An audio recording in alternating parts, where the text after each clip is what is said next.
deportations, but nothing to the scale that we have today. The crackdown had not begun yet. And unfortunately, September 11, 2001 became the trigger to begin this campaign of systematic persecution of migrants in this country. What happened was that immigration became falsely identified, conflated with national security.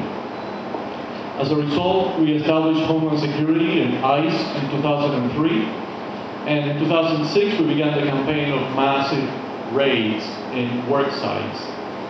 Those massive raids stopped in February 2009, at least the high-profile raids, at the beginning of the Obama administration, and instead we instituted paper raids, which is a euphemism basically for a particularly perverse method of population control, in which Homeland Security sends memorandums or notices of audit to some of the largest companies in the country. So far they have sent it to over 1,200 companies, and basically saying, you know, we're going to audit your I-9 forms, your employment forms, and if you find discrepancies, you're going to be in trouble, so you got 90 days to solve the problem. And as a result, they have been forced to lay off hundreds of thousands of workers who have not been able to show documentation, immigration documents.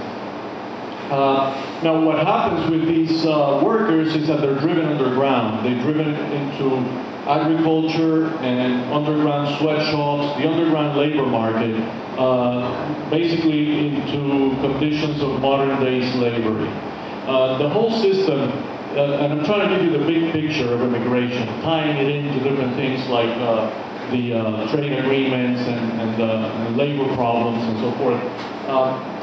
The whole system is predicated on keeping 2 to 3 million people in this country in conditions of slavery.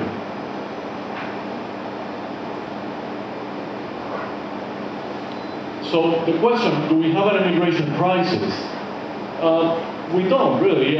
This is according to Homeland Security, the unauthorized population in the United States. In 2000, 8.4 million.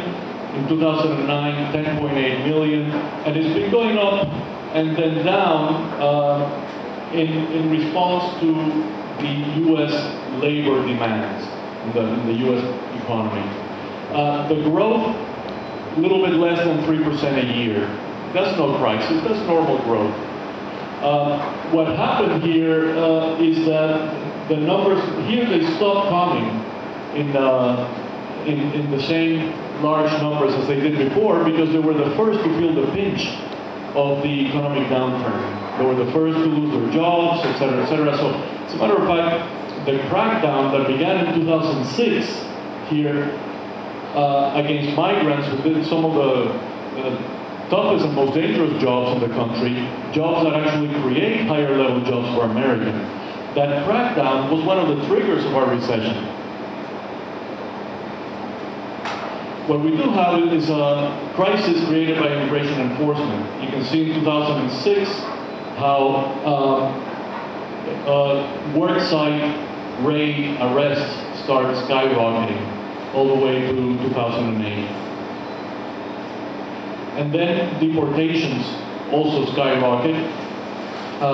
Here we have up to the Bush administration, and in the Obama administration, deportations have actually increased.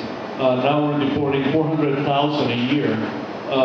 And a lot of these are from the 287G program, which in fact Obama and Secretary Napolitano have increased, have expanded since the Bush administration. What happened was that February 2009, there was a raid in Washington State, and Secretary Napolitano knew nothing about it. She was advised of it after the fact, and she was very upset. And then the word had already come from Obama that, look, we don't want these high-profile raids anymore. So, so they discontinued them, or at least decreased them to a great extent. But we have built up ICE to over 20,000 agents, and and a budget of $6 billion a year. And they were not going to sit and twiddle their thumbs. So what they did, okay, we cannot do this big worksite raids, so we're going to go door to door. So they started doing home invasion raids, and those have escalated tremendously, and that's what has led to the increase in deportations.